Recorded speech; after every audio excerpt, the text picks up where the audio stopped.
नमस्ते, जय श्री राम। सबसे पहले तो मैं ये बताऊंगा कि मैं मेरा पूरा इंट्रोडक्शन देता हूँ कि मेरा नाम मोनीश है। मैं I belong to a Jain family. मेरा जो अपब्रिंगिंग है वो भी पुणे से ही हुआ है।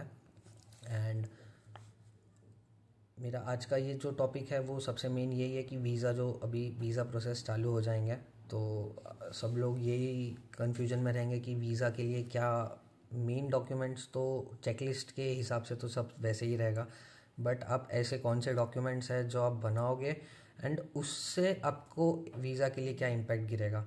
सबसे मेन तो वही डॉक्यूमेंट्स है। तो एक बिजनेस, फार्मिंग एंड एम्प्लॉय, मतलब जो काम करते हैं जिनके पेरेंट्स, तो वो एक हो सकता है। बट बिज़नेस के लिए मतलब मैं आपको सिर्फ बिज़नेस का सबसे मेन पहले एक्सपेक्ट दे देता हूँ।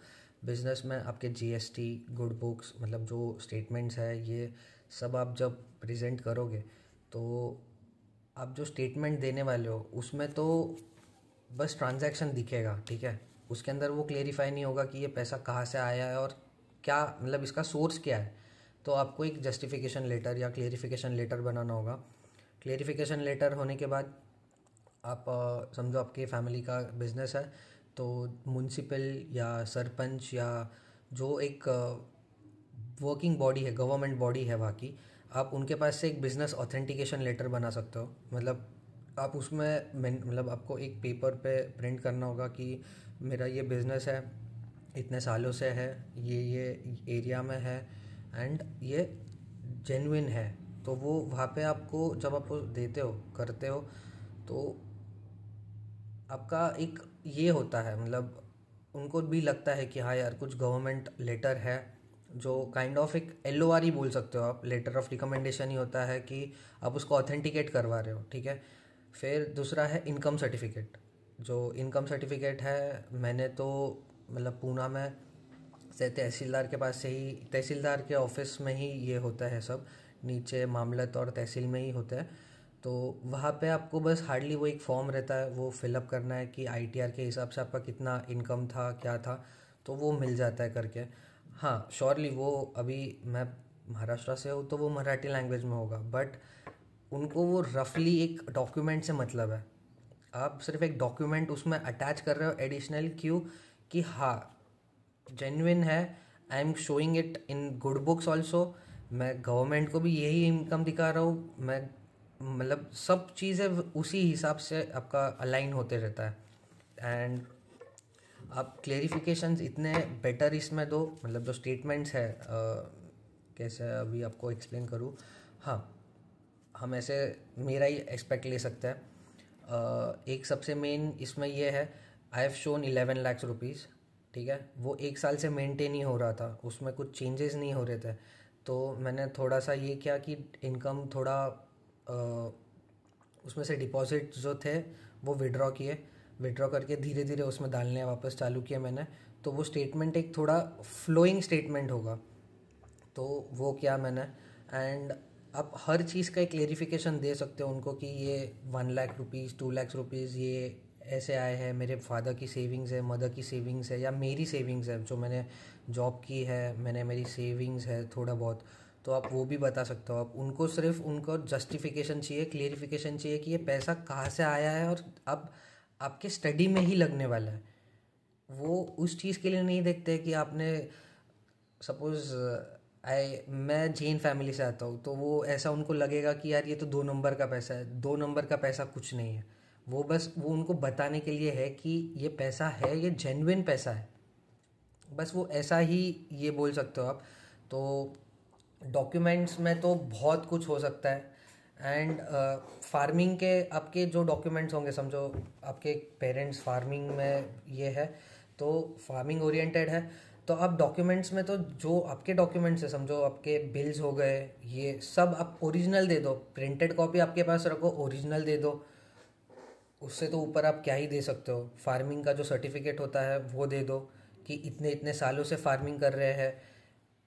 मैं हर एक चीज़ देने के लिए नहीं बोल रहा हूँ, बस जो उनको जेन्युइन लगे। समझो मेरे फादर 20 ईयर्स से फार्मर है, ठीक है, तो उनको एक ही प्रिंट में 4 पेजेस का एक प्रिंट दे दो, वो अलाइन करके कि यार ये from this year to this year सबसे लेटेस्ट वाला दे दो कि यार मेरे फादर इतने सालों से फार्मिंग ही कर रहे हैं, तो वो एक मेरा फैमिली हेरिटेज वैसा ही चल रहा है, जो हायरार्की है वो वैसे ही चल रही है कि जो आपका जो भी वैसा होगा वो आपको वो वैसे प्रेजेंट करना होगा। And B genuine. आपको डॉक्यूमेंट्स के मामलों में अगर कुछ ऐसा लगे, समझो अभी थर्ड पॉइंट एम्प्लॉय, ठीक है। एम्प्लॉय के इसमें सबसे मेन ये है कि आपके फादर या मदर जो आपको स्पॉन्सर कर रहे हैं उनका आईडी कार्ड दे दो। उनका जो आईटीआर्स वगैरह जो है वो तो चेकलिस्ट के हिसाब से ही होगा, बट एक लेटर ऑफ रिकमेंडेशन होता है कि सपोज योर मैनेजर और समथिंग, उनके जो मैनेजर है वो रिकमेंड करेंगे कि यार I know her for so and so years, ये इतने सालों से मेरे इधर ये काम कर रहे हैं, इनका पैकेज इतना है। चलो वो मेंशन नहीं भी कर रहे हैं, ठीक है, पैकेज का, बट एक रिकमेंडेशन लेटर तो आ रहा है, मैनेजर से आ रहा है, ओनर से, जो भी जहाँ पे भी आप मतलब आपके फैमिली या आप काम कर रहे हो या खुद स्पॉन्सर बन रहे हो, तो आप रिकमेंडेशंस लेटर लो। आपके टीचर्स से भी लो। टीचर्स से तो मैं यही बोलूँगा कि आप उसमें आपके सब्जेक्ट्स भी मेंशन करवाओ कि सब्जेक्ट्स कैसे, आपने कौन से सब्जेक्ट्स पढ़े हैं, आपने किसकी एक्सपर्टीज़ आपकी क्या है ये, और वहाँ पे ये भी मेंशन करवाओ कि ये एक सब्जेक्ट है ये इसमें बहुत ब्रिलियंट है। मतलब एक रिकमेंडेशन जो वो देंगे उससे तो आपका जो ये है अचीविंग द वीज़ा वो भी एक बढ़ जाता है, ठीक है। भले वो 1% से क्यों ना बढ़े, पर बढ़ रहा है, वो सबसे मेन है। एंड यहाँ पे ऐसा है कि एक प्रोसेस ख़त्म नहीं होता है तो दूसरा चालू होता है, ठीक है। वीज़ा ख़त्म नहीं होगा उसके पहले ही आपको स्कॉलरशिप के डॉक्यूमेंट्स ये वो सब बहुत कुछ है। एंड मोर ओवर जब आप ये सब करने में लग जाओगे ना तो आपको इतनी सारी चीज़ें पता चलेगी कि यार वीज़ा के मतलब आप जब वीएफएस जाओगे तो आपको लोग बताएंगे कि यार मैंने तो ये डॉक्यूमेंट बनवाया है, ये एडिशनल डॉक्यूमेंट्स है, ये ऐसे है, वो ये ऐसे करवाया है। तो मैंने जो चीज़ें सीखी है मैं आपको वो बता रहा हूँ। एंड आप आपके एंड से भी आप कुछ नया डॉक्यूमेंट बनवा सकते हो। अब मेरा तो लास्ट ईयर हुआ था, तो आप आपके एंड से डॉक्यूमेंट्स ऐसे बनाओ कि यार वो ऑथेंटिकेट भी है। हाँ, उसमें एक पॉइंट ये भी आता है कि my mother is business women है, तो मैंने मेरे मामा के साथ उनकी एक डीड बनवाई थी। उसमें मैंने मेरे मामा से भी ये करवाया है, मीन्स लेटर ऑफ रिकमेंडेशन बनवाया है कि ये पर्सन है, मैं इनको इतने सालों से जानता हूँ, more over she is my sister, and ये एक्सपर्टीज़ इसमें है कि ये जो डील्स होती है हमारी, समझो it's an event company, okay, तो ये ब्रिटानिया, पार्ले, संतूर, जो बड़े बड़े कंपनीज है उनके साथ ये पिच इन हो जाते हैं, पिच इन करते हैं, and she cracks the deal, she knows how to crack a deal. तो वो एक जो उन्होंने पॉइंट उसमें लिखा था, और उनको कॉल भी आया था वीएफएस से, मतलब सॉरी काउंसुलेट से, तो उसमें वो चीज़ उन्होंने जब बोली तब उनको मतलब visa officer was damn sure कि हाँ यार अब तो भाई वीज़ा मिल ही जाएगा, अब तो क्या ही है। वो ऐसा मतलब एक पॉइंट आ गया था कि यार उनको भी मतलब लिटरली उनको ऐसे ये हो गया था कि यार अब तो क्या ही बचा है, अब तो वीज़ा देना ही पड़ेगा, क्योंकि इतना ऑथेंटिकेट करके दिया था मैंने, हर चीज़ का मतलब एक प्रूफ सब कुछ दे चुका था। तो उनको भी वो हो गया था कि अब तो वीज़ा देना ही है, क्योंकि सब चीज़ें उनके पास वो हो चुकी थी। But here comes the case, आपके जो केस में है, अगर कुछ ऐसे आपको लगे कि डॉक्यूमेंट्स देने हैं या बनवाने हैं या बनाने हैं, अगर कुछ हेल्प चाहिए रहेगी तो गेट इन टच, मैं आपको बता दूंगा कि क्या कैसे है।